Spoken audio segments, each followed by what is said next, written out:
凌空翻滾受輕傷，落車一體連環撞。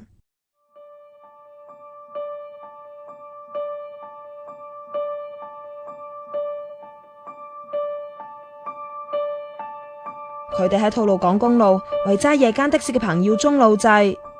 點估到57歲嘅宗哥喺尋日朝5點會咁唔好彩。出緊九龍嘅佢喺大埔裕豐豪園對開失控，本來只係受咗輕傷，的士被撞到打轉，再撞到企喺車頭嘅宗哥，點知仲有架凍櫃貨車駛埋嚟，剪過宗哥對腳。兩部車都爛晒，私家車司機輕傷送院，不過宗哥喺送院之後不治。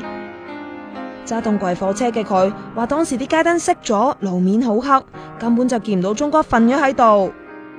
路政署已經 check 過，啲街燈係冇問題，不過就未知事發嗰陣時啲燈係開定係熄。